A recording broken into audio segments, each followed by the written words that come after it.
Merci de rester à l'écoute des programmes de Médian. Bienvenue à ce nouveau numéro de l'émission Le Débrief. En Afrique, de plus en plus des États tendent à institutionnaliser la question de la limitation des mandats présidentiels à deux, un verrou pour permettre d'assurer des alternances démocratiques au pouvoir, éviter la monopolisation du pouvoir, mais aussi assurer la stabilité des institutions publiques. Toutefois, la question est loin d'être réglée en Afrique francophone où le débat est toujours d'actualité. Au vu des réalités notées dans certains pays, la limitation des mandats présidentiels en Afrique, est-ce un débat politique ou une question juridique? Quelle solution pour l'effectivité du respect de cette limitation des mandats présidentiels? Le développement en première partie d'émission. Et puis en seconde partie du débrief, il sera question de parler de prévention de l'extrémisme violent à travers l'éducation. Le 12 février 2023, l'Organisation des Nations Unies a célébré la toute première journée internationale pour la prévention de l'extrémisme violent pouvant conduire au terrorisme, occasion saisie par le secrétaire général de l'ONU, Antonio Guterres, pour inviter à relever le défi par la prévention et la lutte contre les conditions sous-jacentes qui peuvent conduire au terrorisme, ce qu'a compris également l'UNESCO qui a lancé depuis 2017 un guide à l'intention des décideurs politiques sur la prévention de l'extrémisme violent par l'éducation. Comment faire de l'éducation un vecteur d'humanisme pour prévenir l'extrémisme? Quelle place aussi de l'information et des médias classiques et sociaux dans la prévention de l'extrémisme violent? Le développement en seconde et dernière partie d'émission. Sur ce plateau, pour en parler avec nos invités, M. Pape Ousmane Thiaw, vous êtes doctorant en sciences politiques, également analyste en défense et sécurité. Merci d'avoir répondu présent à notre invitation. Merci beaucoup, M. Thiaw, et je tiens à saluer mon co-débatteur. Merci également à votre co-débatteur, M. Cheikh Sadibou Ndiaye, spécialiste en sciences politiques et relations internationales. Merci également, Sadibou, d'être là avec nous. Merci, Daouda. Je vous remercie. Et d'abord, Sadibou, que pensez-vous de cette disposition constitutionnelle aujourd'hui, retrouvée dans plusieurs pays africains et qui fixe les mandats présidentiels à deux?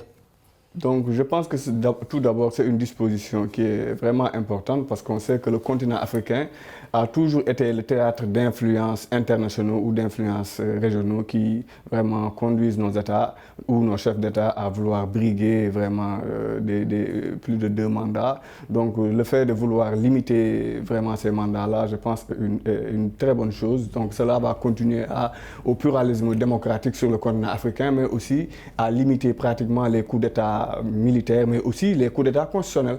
On sait que notre voisin ou quelques de nos voisins ont subi ce genre de coups d'État-là, que ce soit des coups d'État militaires ou des coups d'État constitutionnels. Je veux parler d'Alpha Condé. C'est même Oumar Sissoko Embalo qui avait dit que le président de la Guinée est en train de faire un coup d'État constitutionnel, le même cas avec celui de la Côte d'Ivoire. Donc, mais cher, pourquoi aujourd'hui forcément limiter ces mandats présidentiels à 2? Dans certains pays où il est dit aujourd'hui des pays démocrates, ces mandats ne sont pas limités, pourtant les institutions fonctionnent normalement. Pourquoi cette question de limitation à 2 de ces mandats présidentiels? Je pense qu'il faut limiter ces mandats à 2. D'abord, vous savez pourquoi? Sur le plan sécuritaire, aussi sur le plan de la stabilité. Sur le plan sécuritaire, il faut y avoir une sécurité juridique, une sécurité constitutionnelle qui va permettre à nos États d'avoir des institutions fortes. Mais pour avoir des institutions fortes, une institution présidentielle forte, il faut tout d'abord limiter cette fonction présidentielle-là à soit 2 mandats de 5 ou de 7 ans. Comme au Sénégal, on parle maintenant de quinquennat ou de septennat. Donc, il est assez important de canaliser, d'encadrer cela. Parce que si on ne le canalise pas, si on ne l'encadre pas de manière sécuritaire, on risque d'avoir des déstabilisations institutionnelles. C'est ça qui conduit à des coups d'État militaires ou à des problèmes de sécurité intérieure. Donc, vous voyez, la majorité de nos États ont malheureusement ces problèmes-là. Une façon d'éviter aujourd'hui une certaine monopolisation du pouvoir, une impérialisation du pouvoir par ces tenants. Et à travers le monde, M. Pape Ousmane Thiaw, beaucoup de pays aujourd'hui démocratiques fonctionnent avec ou sans la limitation des mandats, et pourtant ce sont des pays dits des pays démocrates aujourd'hui, et à travers ou des pays où des élections sont organisées, où aujourd'hui les pouvoirs sont séparés et tout. Mais selon vous, qu'est-ce qui justifie aujourd'hui cette fixation faite sur l'Afrique par un conditionnement négatif sur la non-limitation des mandats à 2?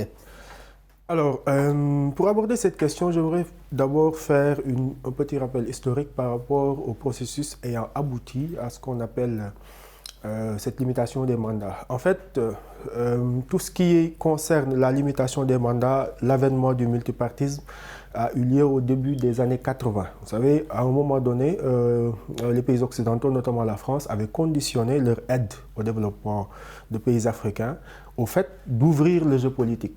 Déjà, l'objectif, c'était d'abord de faire en sorte que le pluralisme soit effectif dans la plupart des pays africains, notamment le Sénégal. Donc par la suite, c'est à partir des années 90, fin 90, début 2000, qu'on est allé vers un processus de consolidation de la démocratie. Parce que pour qu'une démocratie puisse être consolidée, il faut des élections d'abord libres et qu'il y ait à travers ces élections libres une alternance, une ou deux alternances. C'est ce qui a été le cas du Sénégal. Maintenant, il faut toujours savoir que quand on parle de limitation, de processus de limitation du mandat, cela répond à une volonté de consolider les acquis démocratiques. Et la meilleure manière de consolider les acquis démocratiques, c'est d'abord de rendre transparent le jeu, de faire en sorte que le président ne soit pas quelqu'un qui soit élu de manière indéfinie. Parce que ça ne deviendrait plus une démocratie, mais plutôt une autocratie ou une dictature. Donc l'objectif d'abord, c'est d'avoir un jeu ouvert, de permettre le changement à la tête de l'État au bout d'un certain temps, mais également de permettre à ce que la compétition politique puisse se faire de manière saine. Parce que lorsque un parti politique est créé, son objectif ultime, c'est d'aller à la conquête du pouvoir. Et lorsqu'on conquiert le pouvoir, l'objectif c'est de conserver le pouvoir, mais également conserver le pouvoir dans un temps bien déterminé et plus tard céder ça. Maintenant, la question de la limitation du mandat au niveau africain, bon, vous avez dit tout à l'heure qu'il y a dans certains pays... Pourquoi au niveau africain, on le conditionne à la négation? C'est-à-dire que c'est mauvais d'aller au-delà de mandat. Oui, justement. Alors que dans d'autres démocraties, ce problème ne se pose pas. Vous avez, dans d'autres démocraties dans le monde, ce problème ne se pose pas. Mais ici, l'objectif, au départ, c'était de veiller à ce qu'il y ait une certaine transparence dans le jeu politique, qu'il y ait une certaine alternance de temps en temps, mais également de veiller à ce que le pays puisse être stable sur le plan politique. Donc, le projet de limitation des mandats à 2, c'était dans un souci de stabilité des pays. Maintenant, on se rend compte... Et malgré, c'est là où je voulais en venir, malgré ce que vous venez de dire tout à l'heure, on a vu aujourd'hui certains qui ont même constitutionnalisé cette question, mais au bout de quelques temps, on voit des changements et tout. Donc, le débat persiste toujours autour de cette controverse sur la limitation des mandats. Pourquoi le problème est toujours aussi présent? Et pourtant, même si ça a été institutionnalisé, le problème demeure présent. Le problème est toujours présent parce qu'au niveau des constitutions, au niveau des articles souvent consacrant la limitation des mandats à 2, il y a toujours un flou juridique qui est entretenu sciemment par les gouvernements en place. Et l'objectif, c'est de pouvoir en faire une porte dérobée, pouvoir ensuite obtenir des interprétations, disons, fallacieuses, pour pouvoir se représenter à un nouveau mandat. On a vu que pour le Sénégal, ça a été le cas. Le débat se pose actuellement, malheureusement, après 11 ans. Malheureusement, nous nous rendons compte que après avoir combattu en 2011 ce problème de la limitation des mandats, nous nous retrouvons encore une fois à combattre cela. Donc ça veut dire qu'il y a un problème en fait. Le problème, justement, et j'allais y venir, c'est la gouvernance. Parce que la plupart du temps, la raison pour laquelle les gouvernants ont tendance à s'accrocher au-delà de la limite du mandat autorisé, c'est tout simplement parce qu'ils ont peur des lendemains, disons, après leur départ. Et ça pose un problème de gestion, parce que souvent, il y a plusieurs, disons, scandales financiers qu'ils cherchent à masquer ou ils cherchent à échapper peut-être au relent de la justice au-delà de leur mandat. Donc moi, je considère que le problème, ce n'est pas le mandat. Le problème, c'est une question de gouvernance. Le problème, c'est une question de probité qui fait que même si... nous y reviendrons tout à l'heure, d'où l'intérêt aujourd'hui de revoir même notre rapport au pouvoir et notre rapport à la gestion de cette chose publique-là. Et cher, la vitalité démocratique aujourd'hui d'un État doit-elle se prouver par l'institutionnalisation de cette limitation des mandats à 2 ou plutôt par l'exercice démocratique à travers des élections ou le respect d'une séparation effective des pouvoirs, comme l'a rappelé tout à l'heure Pape Ousmane? Les deux. D'abord, il faut respecter la séparation des pouvoirs. Alors, en Afrique, on a l'impression que les chefs d'État, lorsqu'ils sont au pouvoir, lorsqu'ils arrivent au pouvoir, donc ils cherchent à posséder le pouvoir, à en faire un bien personnel, c'est-à-dire pratiquement, comme ici au Sénégal, depuis 60 jusqu'à présent, avec la constitution de Senghor et de Mamadou Dia de 60 à 63, donc on avait vu que le pouvoir était pratiquement partagé, mais finalement, Dia va être pratiquement écarté du pouvoir, on va dire qu'il va essayer de tenter un coup d'État. Maintenant, on va aller vers un régime présidentialiste. On passe d'un régime parlementaire, le premier régime sénégalais, à un régime présidentialiste fort. Un régime présidentialiste fort où le président accapare tous les pouvoirs, il nomme à tous les postes civils et militaires, il est le garant de la Constitution, il préside au Conseil de la magistrature. Donc le président, il a la compétence pratiquement de ses compétences. Mais est-ce que le problème ne se situe pas aussi au niveau de ce genre de régime, le régime présidentiel, puisque dans la plupart en tout cas de nos États où ce problème est noté, c'est là des États où il y a un régime présidentiel fort ou bien même un régime présidentialiste. Est-ce que aussi le problème ne se situe pas à ce niveau? Personnellement, je ne pense pas que ça se situe à ce niveau. Aux États-Unis, on a un régime présidentiel, mais toujours il y a ce que j'appelle la sincérité des acteurs, les hommes qui incarnent pratiquement ce pouvoir-là. Parce qu'en Afrique, traditionnellement, on a l'habitude d'avoir des rois, des royaumes, des empires, ainsi de suite. Donc il y a ce fondement culturel-là qui est à la base. Donc ce fondement culturel peut-être qui reste au niveau de nos hommes d'État. C'est pourquoi on a pratiquement ces problèmes-là. Mais ce régime présidentiel-là, normalement, si on respectait la séparation stricte des pouvoirs, l'exécutif se limite vraiment dans ses frontières, les législatives aussi, mais aussi le pouvoir judiciaire ne doit pas chercher à plaire au pouvoir exécutif, parce que ce n'est pas le rôle du pouvoir judiciaire de freiner des élans patriotiques ou des élans démocratiques. Donc le pouvoir judiciaire doit toujours rester à équidistance aujourd'hui des deux autres, à savoir l'Assemblée. Le pouvoir judiciaire même doit servir de contrôle contre l'exécutif, parce que l'exécutif va mettre en place des mécanismes qui vont permettre de gérer peut-être ceux qui ont détourné des deniers publics. Donc si l'exécutif rend ces dossiers-là au pouvoir judiciaire, le pouvoir judiciaire doit trancher. Le pouvoir judiciaire ne doit pas faire une séparation, ne doit pas essayer de protéger une quelconque personnalité par rapport à ces dérives-là. Donc s'il y a un respect notoire par rapport à ces trois pouvoirs-là, je pense que le régime présidentiel vraiment a des lendemains meilleurs sur le continent africain. Mais n'empêche, on sait que dans d'autres pays, comme en Afrique du Centre, peut-être au Soudan et d'autres, on a des exécutifs assez vraiment forts par rapport à la situation de leur pays. On sait que ces pays sont trop militarisés. C'est des pays pratiquement... Ce que je veux dire même, c'est que le continent africain, depuis la conférence de Berlin de 84 à 85, a été pratiquement divisé de manière artificielle avec des frontières qui ont pratiquement mélangé des communautés. Donc les Wolofs se trouvent ici, là-bas, les Bambara de l'autre côté de la frontière. Donc c'est ce vécu-là que nous a imposé ces conférences-là. Berlin, la guerre froide, la Seconde Guerre mondiale, jusqu'aux années 2000 avec l'éclatement du bloc soviétique. Donc ce sont ces facteurs exogènes qui ont impacté pratiquement le devenir politique vraiment de notre continent africain. On sait, lors de la conférence de la Boule des années 90, Mitterrand avait dit qu'il faut plus de démocratie aux États africains.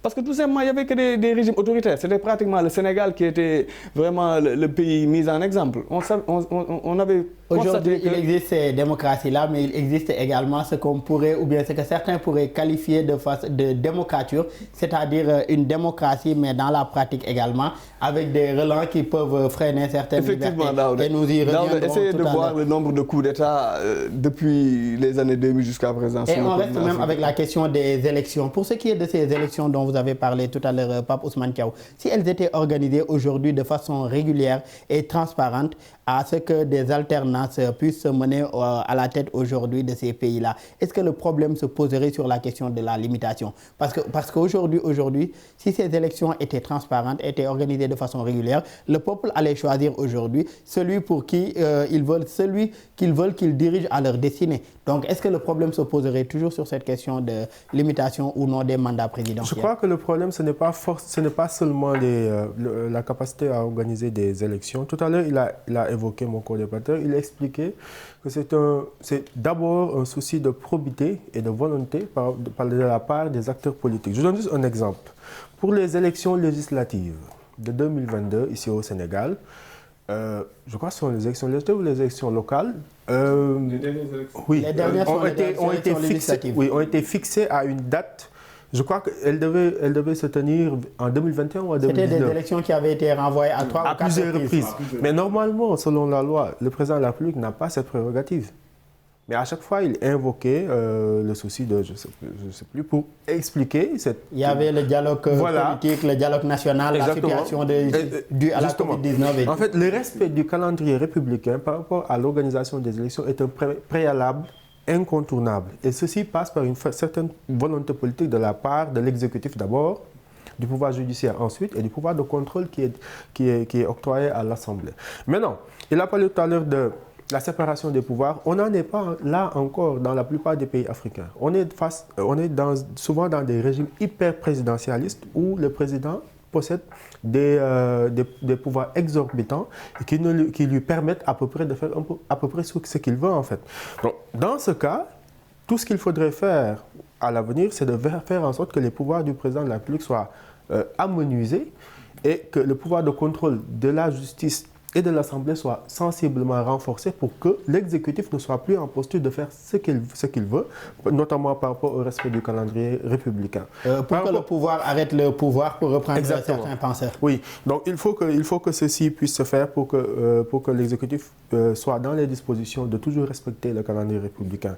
Maintenant, par rapport à la limitation des mandats, il faut peut-être l'envisager sous une perspective un peu plus sociologique parce que ce n'est pas tous les pays, notamment par rapport à notre niveau de développement, que par exemple 2 mandats de 5 ans peut assurer, je dirais bien, un gage de développement économique et de stabilité. Pourquoi? Parce que si on regarde bien ailleurs dans le monde, on peut voir que... Mais Pape Ousmane, si on reste sur ce point-là, aujourd'hui, l'État étant une continuité, si vous faites vos 2 mandats, et vous avez laissé des chantiers, certes, mais votre successeur aujourd'hui, en principe, devrait être dans cette continuité-là pour permettre le développement ou bien la continuité. Je comprends, l'État est une continuité, mais est-ce que l'État est une continuité sous notre tropique? Parce qu'on se rend compte qu'à chaque fois qu'un nouveau gouvernement arrive, qu'est-ce qu'il fait? Le plus souvent, certains projets, la plupart des projets qui étaient déjà en cours, on met de côté pour ramener un autre programme, une autre vision. Et ça, c'est de nature justement à nous faire revenir quelques années en arrière.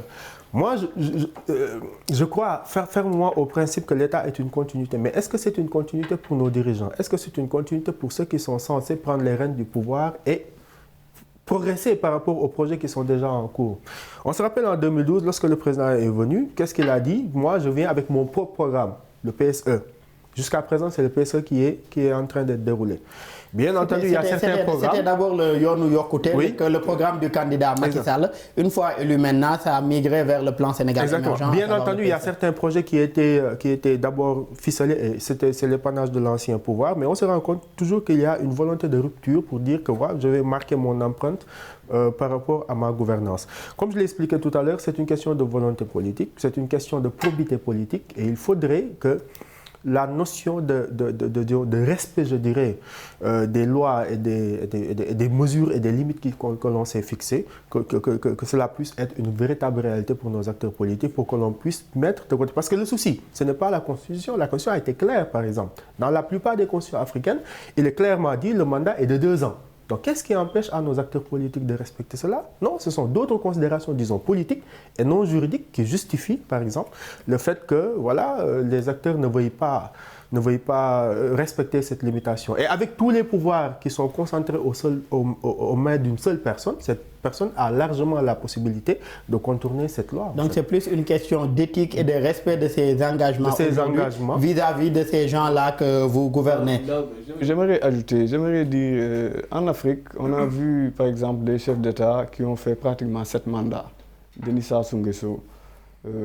On a vu aussi Yoweri Museveni, 6 mandats. Mais est-ce que cela peut leur être reproché si la constitution de leur pays le leur permet? Non, ils contournent la constitution, ils font des tripatouillages pour contourner la constitution. Mais souvent, moi j'aimerais en venir, le prétexte qu'ils donnent pour se maintenir au pouvoir. Museveni, il nous a dit qu'il répond à l'appel du peuple. Il nous a dit aussi qu'il doit continuer des chantiers qu'il avait commencés. Donc, est-ce que ces prétextes-là et ces appels du peuple... Souvent, les appels du peuple dont on parle, c'est l'appel d'un camp. C'est son camp politique vraiment qui manifeste, qui vous appelle, qui vous demande de vous maintenir au pouvoir. Et vous avez des mécanismes de verrouillage, vous avez verrouillé l'armée, la police, la gendarmerie, de telle sorte que personne ne peut vous déloger pratiquement. Et on reste sur ce modus operandi. Aujourd'hui, pour le contournement, c'est le même, ce modus operandi la plupart du temps. Les dirigeants réussissent à remettre à zéro leur mandat en révisant la Constitution ou par l'adoption d'une nouvelle Constitution. Les modifications apportées sont ensuite utilisées pour justifier l'autorisation aujourd'hui d'un élu à exercer un nouveau mandat à vertu d'une nouvelle Constitution. Selon vous, comment gérer aujourd'hui cette question de la limitation des mandats pour éviter à chaque fois de faire sauter le verrou ou de faire remettre à zéro les compteurs, comme si les mandats qui étaient déjà écoulés ne font pas partie aujourd'hui, ne sont pas des mandats? C'est pourquoi tout à l'heure je vous ai parlé d'institutions fortes, mais aussi du sens de la responsabilité des acteurs. Vraiment des hommes qui sont des gentlemen. Parce que la démocratie aussi, je pense que c'est une question de gentleman. Donc aux États-Unis, on a vu la succession démocratique. Au Ghana, même maintenant, on a cette pratique. En Sierra Leone, avec Ellen Johnson qui n'a pas fait 3 mandats, qui n'a pas cherché aussi de se maintenir au pouvoir. Au Niger également. Avec Bouhari ici à Dakar. Mohamedou Youssoufou Bouhari, ici à Dakar, il avait demandé tout simplement à la CEDEAO d'essayer d'inclure dans sa charte le fait de vraiment limiter les mandats dans chaque pays et de mettre ça dans nos constitutions. Mais pratiquement les États ont refusé, que ce soit le Sénégal ou d'autres pays, ils ont pratiquement refusé. Donc pour vous dire tout simplement qu'à chaque fois le prétexte des chefs d'État c'est je réponds à l'appel du peuple. Est-ce que répondre à l'appel du peuple pour se maintenir au pouvoir, est-ce que ça le vaut? Parce qu'on assiste vraiment à des manifestations qui vont conduire à des morts d'hommes, des milliers de morts. Pierre Nkurunziza, on se souvient en 2015 du massacre au Burundi. On a vu vraiment si je peux appeler ça même crime de l'humanité, crime contre l'humanité, où on a pratiquement failli basculer dans une guerre civile. Donc rien que pour se maintenir au pouvoir. Et finalement, il est mort un an plus tard, je pense. Donc pour vous dire tout simplement qu'il est temps que nos chefs d'État comprennent le sens de la responsabilité, ce qui les attend. L'Afrique d'aujourd'hui est gangrénée par la pauvreté, par la misère. On va être pratiquement 2 milliards d'habitants sur ce continent africain-là. On est jusqu'à présent, on est classé parmi les pays les plus pauvres du monde, parmi les pays les plus endettés au monde. On a une dette vraiment supérieure à la normale, une industrialisation. On revient encore à cette question de la bonne gouvernance et du rapport que nous avons également avec la gestion des deniers publics. Pape Ousmane Thiaw, la limitation des mandats, selon vous, est-ce une question politique ou bien un débat juridique? Puisque le problème se pose. Souvent on dit que les juristes ont déjà réglé le problème, mais le souci se trouve du côté des politiques. Donc selon vous, est-ce une question politique ou un débat juridique? Les deux, parce que sur le plan juridique, parfois on se rend compte que certaines dispositions, par exemple dans les constitutions, ne permettent pas, offrent suffisamment de marge de manœuvre aux acteurs politiques. Je donne un exemple. Par rapport à la constitution du Sénégal, par exemple, une disposition transitoire, parce que le professeur Mbaye l'avait dit, il avait dit en 2016, lors de la révision de la Constitution, qu'il fallait inscrire une disposition transitoire qui fait que le président n'aurait pas de marge de manœuvre, pouvant dire que oui, je vais interpréter ça de manière politique ou je vais interpréter ça de manière juridique. Cela a été le cas dans la Constitution de 2016 en Centrafrique, où il y avait, en plus du fait de dire que le mandat est de 5 ans renouvelable une fois et que nul ne peut faire plus de 2 mandats, il y avait une disposition transitoire de Catherine Samba Panza, la Constitution qui avait été faite par Catherine Samba Panza, qui disait que le mandat de la transition ou bien le premier mandat du président qui serait élu en fait partie. Une disposition qui a été claire, qui avait précisé que donc, si par exemple ces dispositions avaient été ajoutées dans la révision constitutionnelle, parce qu'il faut toujours bien utiliser les mots. Quand on entend certains acteurs politiques, notamment au niveau du pouvoir, ils disent non, c'est une nouvelle constitution. Ce n'est pas une nouvelle constitution, c'est une révision constitutionnelle. Modification de la Constitution. Et la révision constitutionnelle ne concernait que la durée du mandat, jamais le nombre. Justement. Et même est-ce que le fait d'être passé par un référendum pour adopter ces modifications, est-ce que cela aussi n'a pas été le souci, c'est qu'il y a des dispositions qui ne peuvent être révisées que par voie référendaire. Et par exemple, le cas pour le mandat. La limitation des mandats, le fait que le nombre de mandats est de 2, cette disposition ne peut être révisée que par voie référendaire. Mais ça, quand ça arrive, le professeur avait averti sur le fait de mettre une disposition transitoire. Parce que si on ne met pas de disposition transitoire, cela ouvre la porte si on se réfère encore à la Constitution centrafricaine, ce problème-là également avait été réglé, puisque au lieu de préciser, comme au Sénégal, que certaines de ces dispositions, comme le mandat, ne peuvent être modifiées que par voie référendaire, et ils avaient fait savoir que les dispositions relatives au mandat et d'autres dispositions ne pouvaient être révisées même par voie référendaire. Absolument. Maintenant, Justement, et il fallait aussi y ajouter des dispositions qui permettaient de verrouiller totalement la Constitution. Par exemple, en disant que certaines dispositions ne peuvent même plus être révisées, même par voie référendaire. Et ça nous aurait donné suffisamment de sécurité juridique pour pouvoir éliminer clairement toute incongruité. Maintenant, le problème de la limitation des mandats, moi je considère tout simplement qu'en droit, l'esprit l'emporte sur la matière. Et l'esprit de toutes les constitutions qui ont été promulguées et qui ont été votées en Afrique de l'Ouest, l'esprit c'était quoi? L'esprit c'était que le mandat soit limité à 2, quel que soit le président, et qu'au terme de ces 2 mandats, qu'il puisse s'en aller.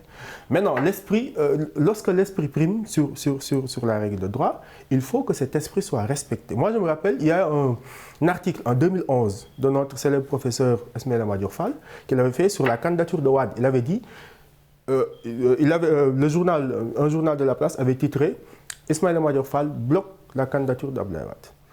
Maintenant, qu'est-ce qu'il avait dit dans le contenu? Il avait dit que l'esprit de la Constitution de 2001 ne permettait pas au président de l'époque de se présenter. Et aujourd'hui, la Constitution de 2016, ou bien les modifications apportées sont de cette Constitution de 2001, aujourd'hui, c'est toujours une continuité. C'est toujours une Constitution de 2001. Même Constitution. Voilà. Et cher, vous parliez tout à l'heure de la CEDEAO aujourd'hui. Pourquoi aujourd'hui la CEDEAO ou des instances comme l'Union africaine peinent à toujours trouver des solutions à cette question de limitation des mandats ou à la question des présidences impériales, si on peut l'appeler ainsi? Vous savez, l'organisation même de la CEDEAO pose problème parce que à chaque fois que ces genres de problèmes-là sont soulevés, les chefs d'État brandissent souvent la souveraineté de leur État. On a vu la Cour de justice de la CEDEAO, lors de l'affaire Karim Wade, lors de l'affaire Khalifa Sall, cette Cour de justice a failli même brandir des sanctions contre le Sénégal. Des États certes souverains, mais qui ont également ratifié la plupart des protocoles qui les lient avec ces organisations. Oui. Et selon le principe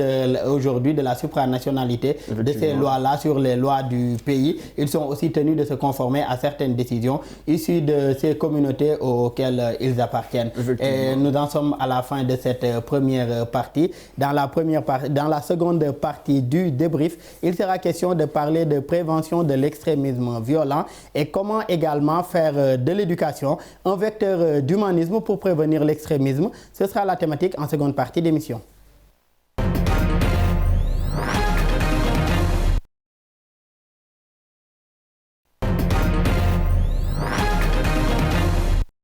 De retour pour la seconde et dernière partie du débrief. Pape Ousmane Thiaw, selon l'UNESCO, l'extrémisme violent représente une menace pour la paix et la tolérance. Il met constamment en péril la sécurité, les droits de l'homme et le développement durable. Personne n'est aujourd'hui à l'abri de ces effets. Déjà, quel constat faites-vous de la progression de cet extrémisme violent sur le continent africain, plus particulièrement dans la zone Sahel?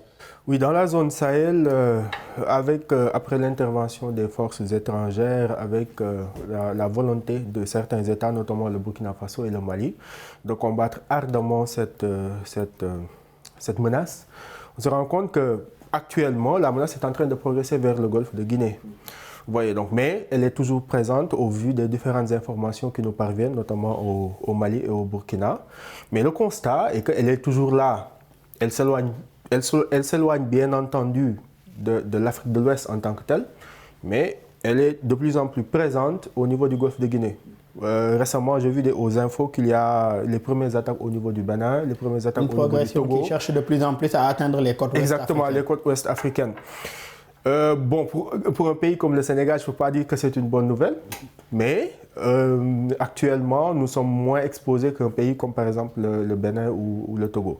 Mais qu'est-ce que cela veut dire? Cela veut juste dire que les différentes politiques sécuritaires qui ont été mises en place depuis lors pour lutter contre l'extrémisme violent peinent à porter le fruit, malgré le changement de collaborateurs ou de fournisseurs même de sécurité, notamment du Mali et du Burkina. On se rend compte que les efforts pour lutter contre cette menace protéiforme déjà, cette menace diffuse parce que ce sont des individus que l'on ne peut pas forcément identifier du premier coup, cela a toujours, les difficultés subsistent toujours, mais des efforts dans la lutte sont constatés. Maintenant, pour lutter de manière durable contre l'extrémisme violent, bien entendu, il faudrait miser sur l'éducation à travers des programmes bien identifiés. Avant qu'on en vienne à l'éducation, qu'est-ce qui justifie? Vous avez tout à l'heure parlé de progression de la menace du Sahel vers le golfe de Guinée. Aujourd'hui, qu'est-ce qui justifie cette progression ou cette avancée rapide aujourd'hui de l'extrémisme ou de cette menace-là? Vers le golfe de Guinée. Oui, surtout vers le golfe de Guinée. Après le départ des forces françaises du Mali et du Burkina, on s'est rendu compte que les capacités opérationnelles du Mali et du Burkina ont été renforcées à travers la venue de la Russie, et à travers la société Wagner. Maintenant, ils ont des capacités opérationnelles leur permettant d'attaquer directement au niveau des terroristes. Du coup, ils se replient en sortant de cette zone, notamment de la zone des 3 frontières, pour aller soit vers le Niger, soit vers les autres pays qui n'ont pas forcément anticipé sur cette menace. Maintenant, le renforcement des capacités opérationnelles, parce que tout à l'heure j'ai vu une vidéo... Mais est-ce que c'est sur le plan militaire ou bien stratégique, est-ce que cela ne témoigne pas également d'un manque de coordination de cette offensive aujourd'hui des États? Si on les attaque du côté du Mali, ils se replient vers le Niger ou bien vers le Burkina, c'est également de la menace qui traverse d'un pays à un autre. Est-ce qu'à ce niveau-là, il ne manque pas de coordination sur ce plan-là? Manque de coordination d'abord, mais également porosité des frontières. Parce qu'également, il faut se dire que ce sont des frontières très larges. Le Sahel, la frontière entre le Mali, le Burkina, la frontière entre le Burkina et le Niger sont des frontières qui s'étendent sur des milliers de kilomètres. Donc vous pouvez voir très facilement que les groupes terroristes n'ont aucun mal à replier d'un pays à un autre. Il y a bien entendu un manque de coordination, mais cette idée peut être nuancée par le fait que le Mali et le Burkina collaborent de plus en plus, notamment dans leur capacité opérationnelle pour faire face à la menace. C'est pour ça que ces deux pays ont eu des victoires, disons, assez notables par rapport aux forces, aux groupes armés terroristes. Et je crois que c'est sur cette dynamique qu'entendent miser des dirigeants comme Traoré et Assimi Goïta. D'ailleurs, parlant de Traoré, et récemment aussi un autre pays frontalier avec le Burkina, à savoir la Côte d'Ivoire, de plus en plus aussi soutient le Burkina dans la lutte en leur offrant des armes et des munitions et en patrouillant également au niveau des frontières des patrouilles conjointes entre le Burkina et les forces armées ivoiriennes au niveau de leurs frontières communes. La Côte d'Ivoire fait ça pour une question d'abord de sécurité intérieure, parce qu'elle sait qu'avec le repli de ces forces terroristes vers le golfe de Guinée, c'est sa frontière nord qui est d'abord menacée. Et on se rend compte que la Côte d'Ivoire on sait que le nord de la Côte d'Ivoire a longtemps été une zone instable, et que la Côte d'Ivoire ne prendrait pas le risque de permettre à ces groupes armés terroristes d'occuper cette zone. D'où le fait de miser ainsi sur comme c'est le cas au Nigeria. Voilà. D'où le fait de miser ainsi sur la prévention. Et cher, cet extrémisme radical n'est pas inné, il est créé et alimenté, d'où l'intérêt aujourd'hui de désamorcer ce processus de radicalisation en amont. Et selon vous, par quels moyens faudrait-il aujourd'hui prévenir cet extrémisme pour éviter qu'il aboutisse à des actes terroristes ou bien à des attentats terroristes? Pour prévenir cela, je pense qu'il faut aller vers la présence de l'État, ce que j'appelle la présence de l'État. Parce que dans les zones désertiques du Sahel, comme au Mali ou au Burkina, on sait que dans beaucoup de zones, il y a ce que j'appelle l'absence de l'État. L'État n'est pas assez présent au niveau de ces zones-là. Donc, le manque d'infrastructures, le manque d'industrie ou de moyens qui peuvent permettre à ces jeunes-là d'être occupés, de trouver du travail et de trouver le développement.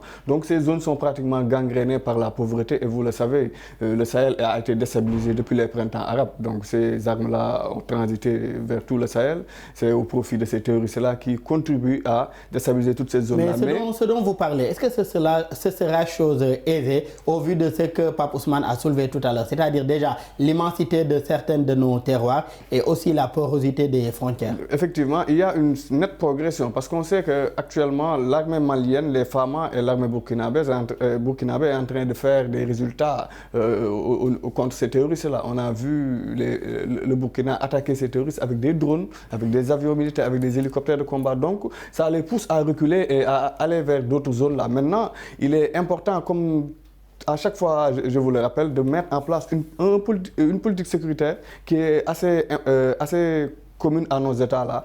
Parce qu'au Sahel, on sait que la plupart de nos États traversent ces problèmes sécuritaires-là. Et ces problèmes sécuritaires-là, tôt ou tard, vont se répercuter vers d'autres États. Certes, au Sénégal, on est dans notre confort. Il n'y a pas de problème jusqu'à présent, mais peut-être d'après certaines sources... Mais les autorités sénégalaises misent beaucoup aussi sur la prévention. Oui, ils misent sur la prévention. À travers les pays aujourd'hui à la frontière avec les pays qui sont frappés par ils nous la disent même qu'il y a des cellules dormantes peut-être au niveau du pays, mais jusqu'à présent, ils sont contenus. Donc, on sait que l'État est en train de faire un travail assez important par rapport à la prévention, mais aussi par rapport au soutien à nos pays voisins comme le Mali, le Burkina et autres, j'en passe. Donc, si on met en place une politique sécuritaire collective, donc les chefs d'État africains, ouest-africains, qui comprennent que le plus grand défi actuellement, c'est de régler le problème sécuritaire qui gangrène le Sahel. Parce que si le Sahel est déstabilisé, tôt ou tard, la plupart de nos États seront menacés. Parce que l'État en Afrique de l'Ouest est assez fragile aujourd'hui. Mais est-ce que ce n'est pas ce que ces chefs d'État ouest-africains cherchent à faire à travers la force aujourd'hui mise en place, ou bien même la force réactualisée même aujourd'hui pour faire face à cette menace terroriste dans la région ouest-africaine? Je dirais non. Parce que oui, la CEDEAO a parlé de force en attente pour combattre les coups d'État militaires. Et aussi la menace terroriste. La menace terroriste aussi. Mais j'ai vu le Mali, le Burkina et la Guinée s'organiser, essayer de mettre en place quelque chose pour combattre ces terroristes-là, mais aussi nouer un partenariat économique. Mais au lendemain, on a vu la CEDEAO faire un communiqué, essayer de les sanctionner. Je pense qu'il faut aller dans un sens où raffermir les liens. Certes, et dernièrement aussi, on a vu le déplacement du président Paul Kagame vers le Bénin, qui est aussi disposé à accompagner ce pays du Golfe de Guinée face à la lutte contre le terrorisme, surtout la menace qui provient de ses frontières avec le Burkina. On sait que les soldats rwandais interviennent un peu partout donc pour lutter contre même le terrorisme. C'est le cas même du Tchad avec cette force tchadienne qui était en train d'intervenir dans le Sahel, qui a été certes réduite, mais jusqu'à présent, le Tchad vraiment continue à faire des efforts par rapport à ce domaine-là. Mais ce qui est assez important, c'est qu'il faut mettre en place une politique sécuritaire collective qui va nous permettre de répondre de manière efficace. Parce que le terrorisme maintenant, je pense que le terrorisme est en train d'évoluer. Avant, on l'avait localisé pratiquement au Moyen-Orient, peut-être en Europe, en Asie et tout ça. Mais maintenant, le terrorisme est en train d'évoluer en Afrique et d'avoir vraiment des bases solides au niveau du continent africain. Et jusqu'à présent, nos États ont du retard à s'adapter par rapport aux moyens à mettre en place pour combattre ce terrorisme-là. Certes, il y a des mécanismes qui sont mis en place, mais jusqu'à présent, on sait que la guerre, c'est vraiment... La guerre, elle est économique, donc il faut avoir des moyens logistiques et militaires et économiques pour combattre ces terroristes-là. Donc, c'est en train d'être mis en place par nos États, mais il y a des efforts qui restent à faire. D'où l'intérêt aujourd'hui de miser davantage sur la prévention pour éviter d'en arriver à cette guerre, c'est-à-dire prévenir déjà cet extrémisme violent pouvant aboutir à des actes terroristes. Et d'ailleurs, Pape Ousmane, de plus en plus sur ce continent africain, les États misent sur cette prévention de la menace, les organisations internationales ainsi que les agences onusiennes. Également, c'est le cas de l'UNESCO qui a publié en 2017 un guide à l'intention des décideurs politiques sur la prévention de l'extrémisme violent par l'éducation. Quelle place aujourd'hui de l'éducation dans cette prévention? Vous aviez commencé à développer tout à l'heure. Alors, toutes les études critiques sur la sécurité démontrent qu'il y a un rapport étroit entre la sécurité et le développement. Et on ne peut pas parler de développement sans éducation. Un peuple doit être éduqué d'abord, bien formé, que ce peuple puisse produire de bons profils dans différents secteurs d'activité pour que ces différents secteurs d'activité puissent impacter durablement sur l'économie. Vous voyez un peu. Donc, le rapport entre la sécurité, j'ai d'ailleurs développé ça dans une partie de ma thèse, j'explique que la sécurité ne devrait pas seulement être envisagée sous une forme, disons, militaire. La sécurité, d'abord, c'est l'aspect sociétal, l'aspect sociétal profond. C'est-à-dire qu'il faut faire en sorte de travailler sur les différents leviers permettant aux gens de se sentir bien chez eux. C'est important. En faisant quoi? En faisant en sorte que l'éducation soit de qualité. Parce que voilà, quand on a une population jeune dont l'âge moyen est de 20 ans, il faudrait faire en sorte que cette population soit éduquée. Éduquée par rapport à quoi justement?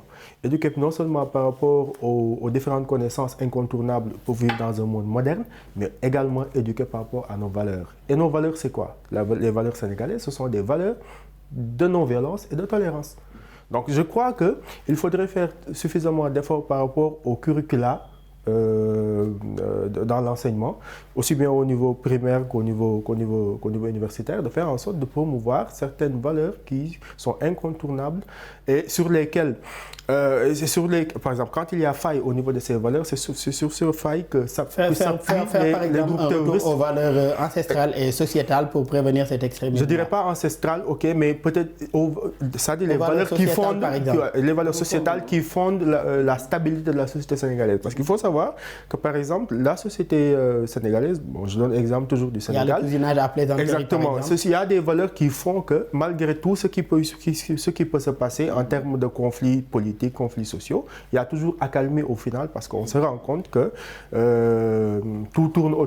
tout va finir autour d'une table, tout va finir autour d'un dialogue. Et je crois que l'éducation du Sénégal, plus tard, devrait être orientée en ce sens.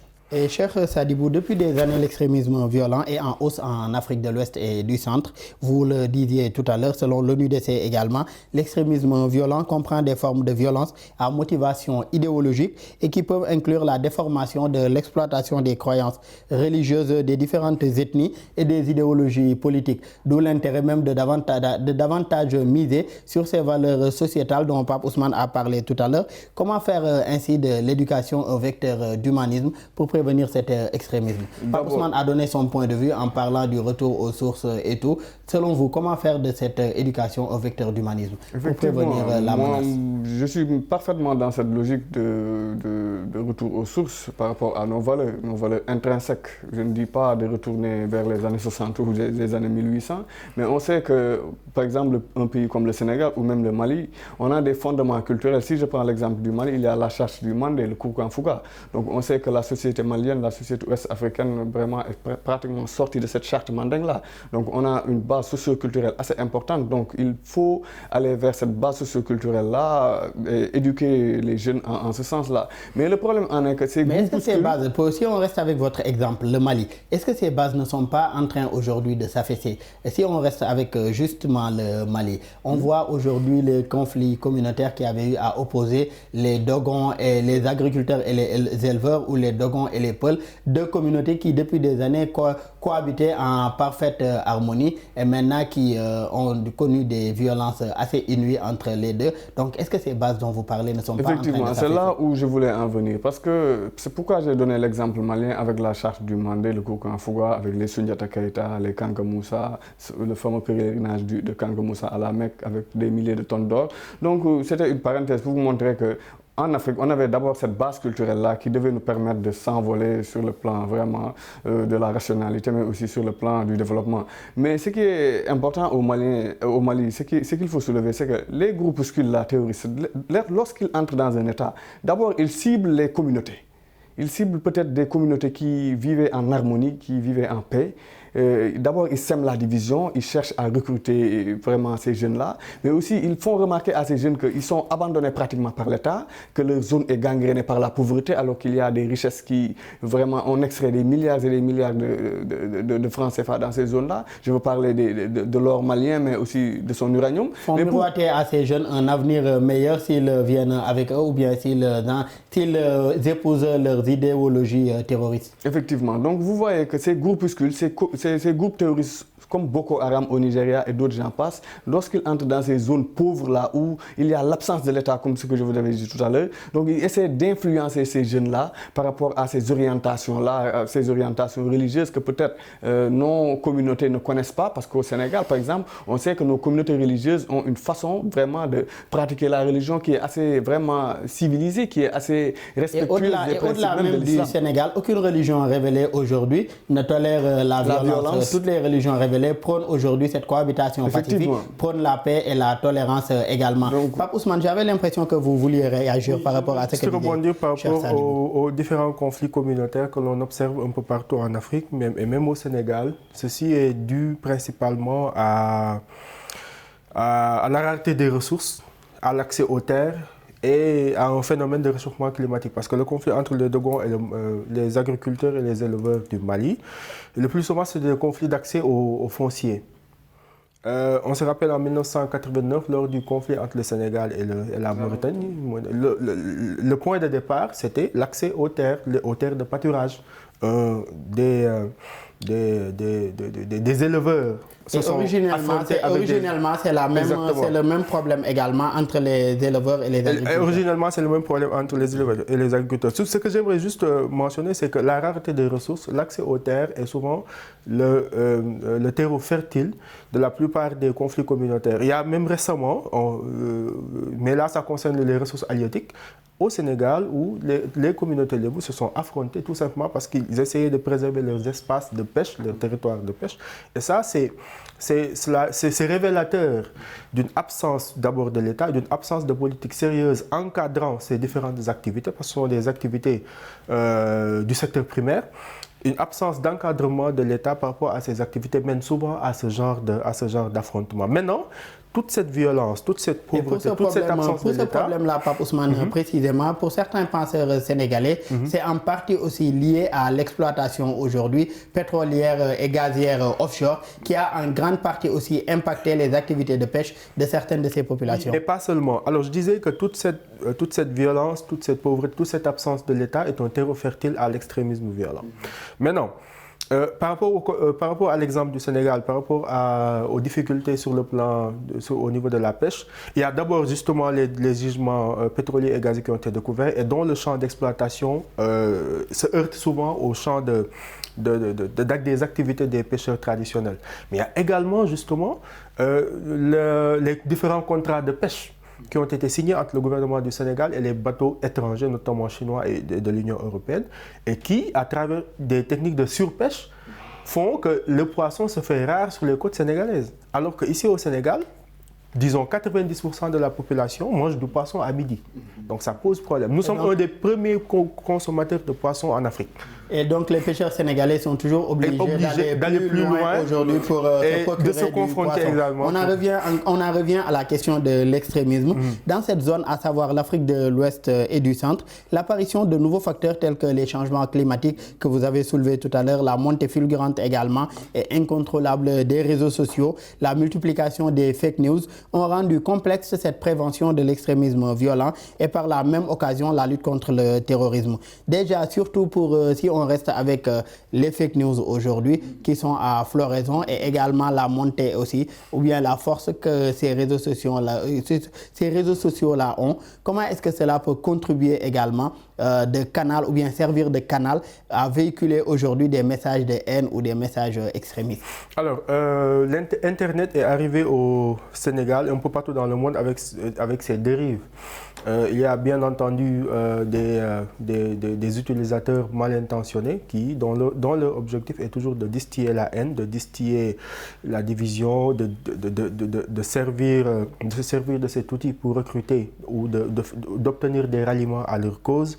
Mais on se rend compte également que Internet, à travers les réseaux sociaux, est un fort outil de mobilisation pour des combats citoyens. Maintenant, qu'est-ce qu'il faudrait faire dans le cadre de l'éducation des jeunes? Faire en sorte qu'ils puissent utiliser les réseaux sociaux à bon escient. Parce que les réseaux sociaux peuvent être un très bon relais pour les combats citoyens, pour les combats politiques, allant dans le sens d'impulser le changement et d'améliorer la gouvernance d'un pays. Maintenant, il faut justement, dans les programmes éducatifs, faire en sorte que les enfants, les jeunes puissent utiliser pas seulement les réseaux sociaux, mais Internet de manière globale à des objectifs, parfois à des objectifs bienveillants. Un programme d'éducation à l'usage aujourd'hui d'Internet et des outils numériques. Et cher, selon vous, comment davantage utiliser ces outils numériques-là à des fins de prévention afin d'éviter qu'ils soient des canaux de promotion de la haine, de violence ou d'extrémisme? Vous savez, Daoud, moi, Internet, j'ai l'habitude de parler de quatrième pouvoir parce que Internet influence... On dirait même cinquième pouvoir, d'autant plus qu'on parle de la presse comme quatrième pouvoir. Voilà, la presse comme quatrième pouvoir et Internet comme cinquième pouvoir, effectivement. Mais il faut savoir que Internet a ce pouvoir d'influence internationale, même je dirais, surtout sur le continent africain. Parce qu'on sait que maintenant, les jeunes ils sont assez ouverts par rapport à la situation du monde, par rapport aux phénomènes géopolitiques qui touchent le monde. Mais j'en appelle même à la responsabilité des États. Donc, on a vu les Américains porter plainte, même TikTok. Donc, le représentant était venu aux États-Unis pour essayer de s'expliquer. Certes, il y a des remous géopolitiques, un problème qui suit toujours son cours, puisque les États-Unis accusent le logiciel chinois d'espionnage aujourd'hui des populations américaines. Donc, pour vous montrer qu'il y a des problèmes géopolitiques et stratégiques par rapport à Internet. Donc, on a vu même les Russes se barricader avec leur propre Internet. Ils ne dépendent pas pratiquement de l'Internet américain. Donc, pour vous dire que lorsque les États comprennent des responsabilités par rapport à ce sens-là, ces États-là doivent, de manière, je ne dirais pas limiter Internet, mais il y a des programmes proposés par ces réseaux sociaux-là qui vont à l'encontre de nos véritables valeurs. Donc, peut-être les États doivent veiller en ce sens-là, essayer de limiter ces programmes-là, essayer de limiter l'accès au niveau de ces programmes-là. Cela va permettre à nos jeunes de ne pas avoir accès peut-être à ces dérives-là. Donc cela va permettre de protéger même ces jeunes-là. Parce qu'aujourd'hui, on voit des jeunes de 10 ans, 12 ans. Et on reste avec les jeunes et un rapport publié le 7 février 2023 par le Programme des Nations Unies pour le développement PNUD. Un rapport qui issu dont les conclusions, en tout cas, ont fait savoir que l'idéologie religieuse n'est pas la première cause d'adhésion à l'extrémisme violent en Afrique subsaharienne, mais c'est plutôt le manque d'emploi qui permet à ces groupes terroristes et autres groupes violents d'attirer de plus en plus de recrues parmi ces jeunes-là. Dans ce contexte, est-ce que la bonne gouvernance ou la bonne gestion de ces ressources naturelles-là aujourd'hui ne pourrait pas constituer une solution pour la prévention? Effectivement. Tantôt, je vous l'ai dit. Je vous ai dit que dans la plupart de nos États, surtout au niveau du Sahel, il y a l'absence de l'État au niveau de certaines zones. Donc, il y a le mal développement dans ces zones-là. Ces zones ne sont pas industrialisées. Les jeunes ne trouvent pas assez d'emplois pour vraiment vaquer à leurs occupations. Donc, lorsque ces groupuscules terroristes-là arrivent au niveau de ces zones-là, ils proposent peut-être de l'argent, ils proposent des programmes qui attirent pratiquement ces jeunes-là et on veut verser ça vers l'extrémisme religieux peut-être, alors que ce n'est pas la religion qui est ce facteur qui attire pratiquement ces jeunes-là. Donc on sait qu'il y a d'autres aspects qui posent problème dans ces zones-là. Donc l'État doit investir dans ces zones-là. On a vu même le Mali et le Burkina mettre en place des programmes de développement à coût de milliards de dollars même dans ces zones-là pour permettre aux habitants de ces zones de trouver de l'emploi, de trouver quelque chose qui peut vaquer à leurs occupations. Donc il est important de soulever qu'il y a un manque d'emploi, il y a donc davantage miser sur le développement pour prévenir l'extrémisme violent. Et Pape Ousmane Thiaw, comment veiller à ce que ces stratégies de lutte contre le terrorisme soient davantage inclusives en reflétant un large éventail de voix, à savoir les jeunes, les femmes et même les groupes minoritaires, que tout le monde soit pris en compte en tout cas dans ces stratégies de lutte? Oui, mais avant, j'aimerais rebondir un peu sur ce qu'il avait dit par rapport à l'utilisation des réseaux sociaux. Si on prend l'exemple de TikTok, par exemple, la manière dont TikTok est utilisé en Afrique et en Occident, cela n'a rien à voir avec le TikTok chinois. Le TikTok chinois, déjà, les jeunes, ils ont un accès limité à TikTok à certaines heures. Il n'y a que des contenus éducatifs. En fait, puisque l'on sait que les réseaux sociaux permettent de véhiculer certains messages ou permettent de véhiculer un certain savoir, pourquoi ne pas les utiliser de manière à ce que les jeunes puissent apprendre? Mais est-ce que cela ne renvoie pas à une certaine responsabilité de nos États, surtout dans la régulation?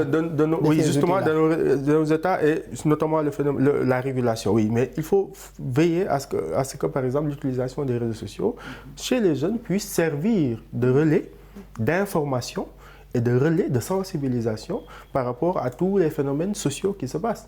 Vous voyez un peu. Donc c'est ça globalement. Par rapport à votre question, moi je dirais que tout ce qui est trait à l'éducation, tout ce qui est trait à la justice, à la diplomatie, c'est du domaine de la souveraineté. Donc chaque État est en mesure, en fonction de ses objectifs, parce que pour bâtir un Sénégalais, il faut bâtir un système éducatif propice au développement du type de Sénégalais dont on a besoin dans 10 ou 20 ans.